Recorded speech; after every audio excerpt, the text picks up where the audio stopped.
just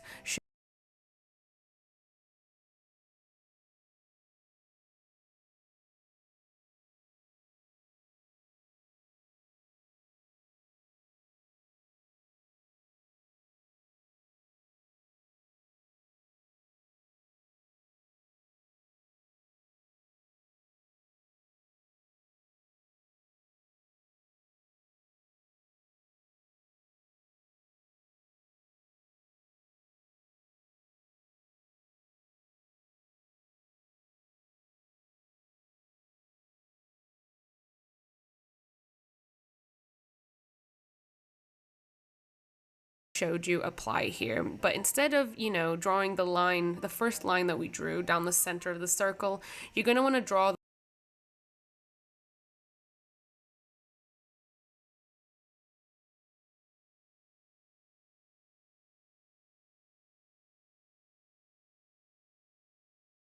the line wherever you want your face to be looking at. So for the profile view, I draw the line right on the side of the circle, and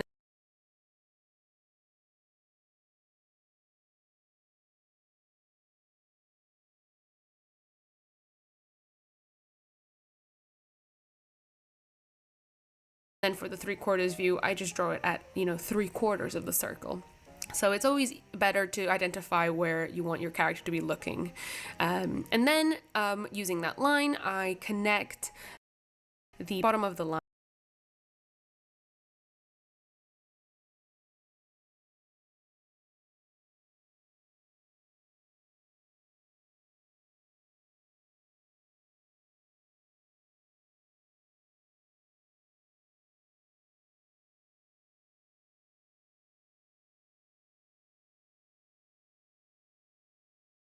to the circle that we drew, and this is our chin. Again, this is something you can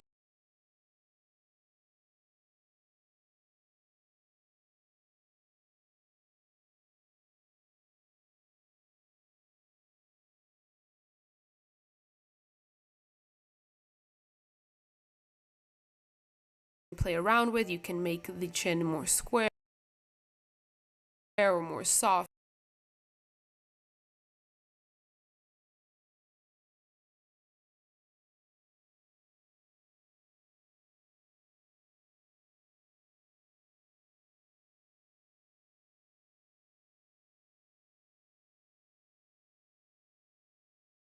Or, again, this very much depends on whose face you're drawing. But yeah, so then where we joined our line to our circle, that's where I'm going to draw in our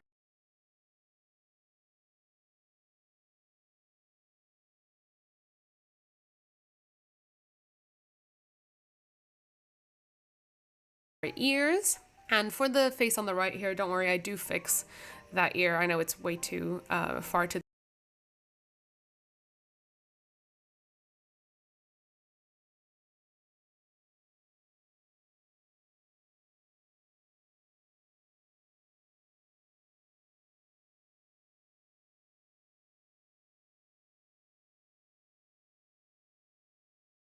the right, so I do fix that in a sec. So then we draw in the rest of our guidelines, and the same sort of rules apply, where the circle connects with the line that we drew. That's where our nose is gonna sit, and I draw the middle line on our guideline that we drew, etc., etc. So yeah, the same sort of general rules apply. And then I start blocking in the eyes and where all the eyes are. And on the profile view, something that you're going to want to get accustomed to, or learn where the eyes are, and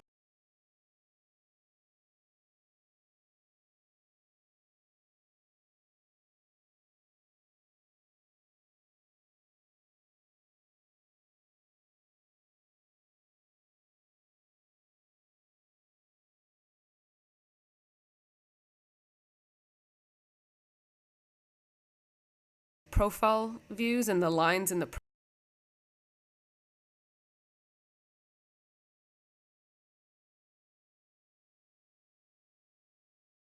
profile. This is something very different from the front facing view because we don't actually see any of these lines. But again, I'm going to say it, references are going to be very helpful to you here, just looking at different kinds of profiles. But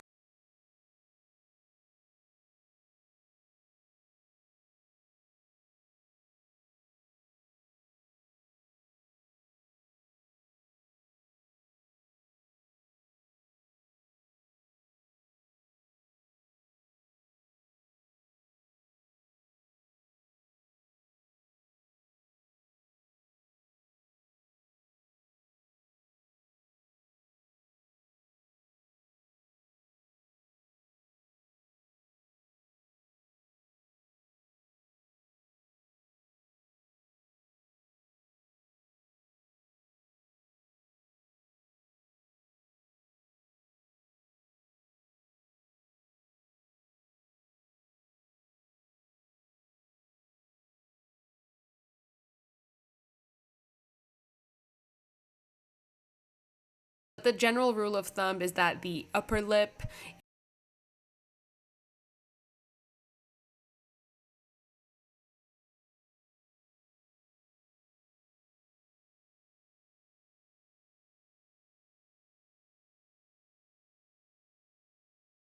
is normally more protruding than the bottom lip. You always have to draw in the brow bone. Of course, in like more female faces, the brow bone is less protruding, but I actually like a nice brow bone, so I don't really mind. Yeah, this is just a very generic sort of profile that I've just drawn here. And for the 3/4 face, the profile line here on the left is kind of similar, but just a lot less nuanced. So it's mainly just the hint of a brow bone, and the cheekbone is basically what you're going to want to identify. And then draw out, the chin and the rest of the jawline.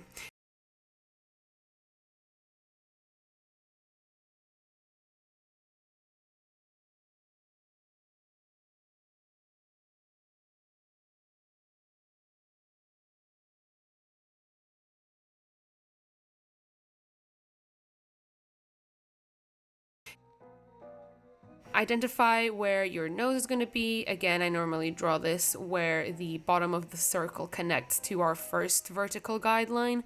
And then I start blocking in, the triangle that goes up and where that connects to the brow bone. So on our profile drawing here, I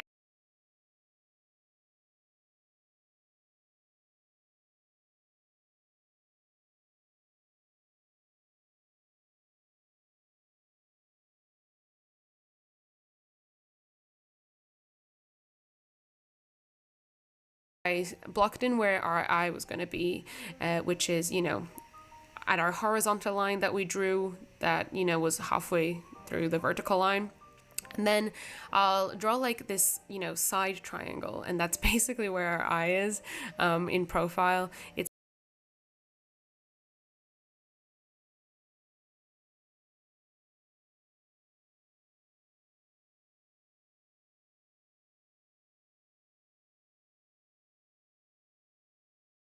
a very easy way to remember. My dad always said that it was like an A, a sideways capital A is kind of how you draw a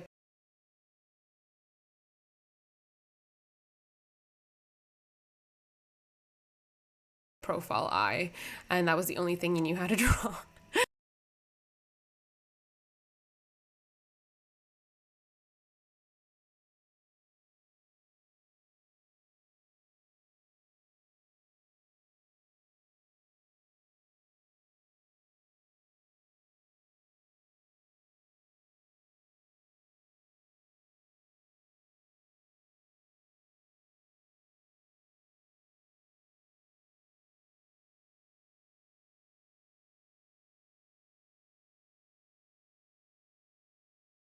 But yeah, it makes sense. It's a sideways, a lying down capital A.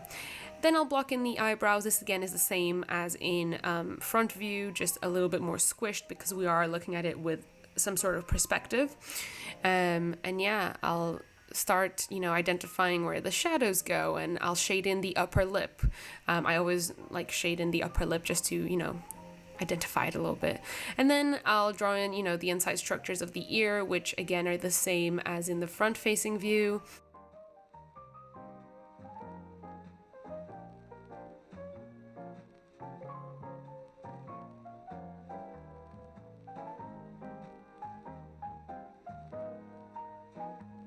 We're going to do the exact same thing for the 3/4 view. So I drew in like a curved line on as our guideline for the face, because the face isn't, a flat sheet. It is slightly curved. So you want your guidelines to translate that so that it helps you further on when we're drawing eyes in perspective. So for example, that eye on the left is going to be a little bit smaller, or it will look a little bit smaller because it's in perspective. So it's not going to be as wide as the eye over here on the right. Does that make any sense?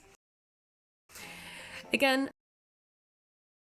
looking at references and at faces in perspective, you'll understand these things a little bit better. So how, make any sense? Again, looking at references and at faces in perspective, you'll understand these things a little bit better.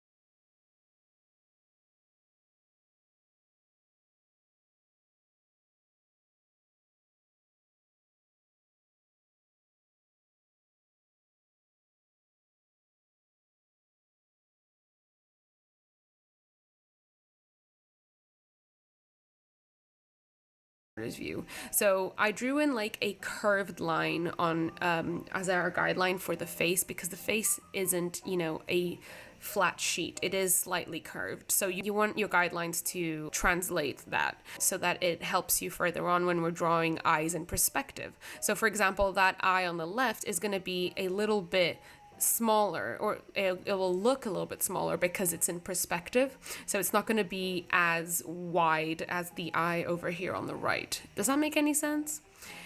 Again, looking at references and at faces in perspective, you'll understand these things a little bit better. So how, things look at different angles, because, things do look different at different angles, shockingly. Using guidelines is going to help you a lot in terms of perspective and knowing where to block in things at whatever angle you're drawing a face at. So I'll draw in the eyes sort of on this guideline here, and then the nose, actually, I'm going to draw like this sort of, V that connects the nose bridge, and I kind of use the same technique. I just don't draw the nostril on the far outside, and that's kind of how it works. The mouth as well is the same general technique that I use. I just shorten the width because we are looking at it in perspective, so it's not going to be as wide. But again, I just use the same sort of rules for drawing the rest of the structures.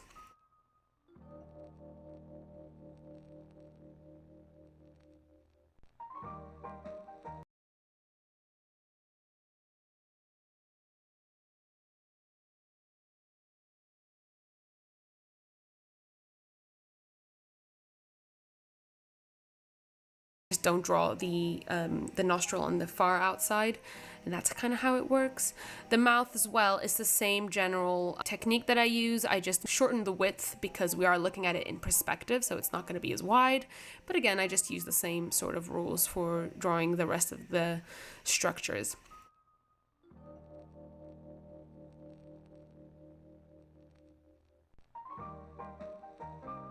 So then when we drew that, the line of the nose, that's actually where our eyebrow over there on the left is going to begin. And it's going to connect over there to the brow bone line that we drew. If things don't immediately connect together, it's okay to just erase and make them, connect and make sense, obviously. If something doesn't look right, just play around with it until it does, So yeah, I'll draw on the other eyebrow and the inside structures of the ear. And then I'll go ahead and remove all the guidelines that we drew so we can start adding the shadings in. Another way that you can add in shadings, instead of identifying where the shadows are, you can actually identify where the highlights are and then, you know, color in the negative space. It's whatever way you want to do it. And there's no correct way of doing things. There's just whichever way feels best to you. So yeah, I just identify the highlights of the face and just kind of shaded in the rest. And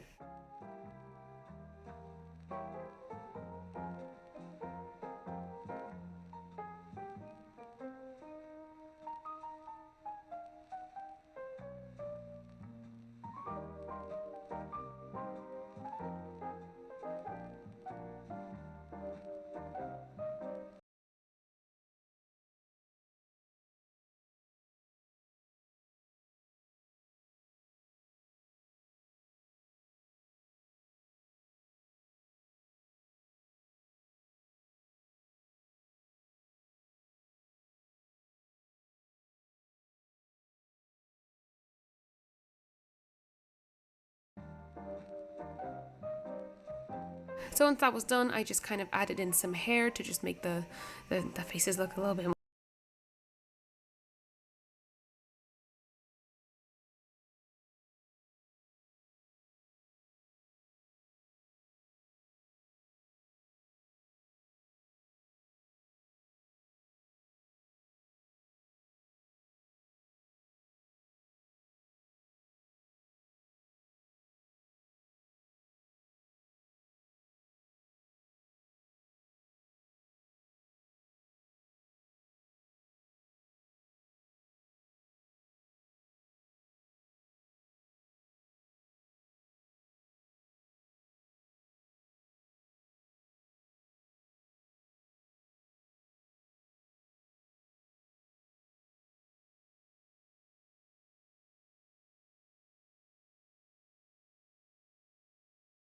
more finished, and just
show you guys how they would look with a hairline.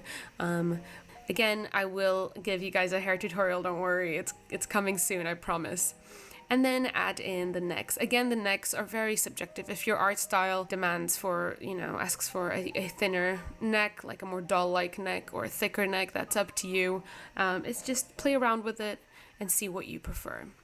And on that note, let's get into perspective, which is something that I'm still a little bit struggling with, but I'll give you guys my best, you know, tips on it. Using these sort of guideline rules that I normally use, you always want to draw your guidelines to help you identify where your face is looking. So if I wanted this face to be looking downwards, I will draw my, you know, eyes guideline, the horizontal guideline facing down, so lower on the face. And the rest of the structures are gonna be aligned with that line.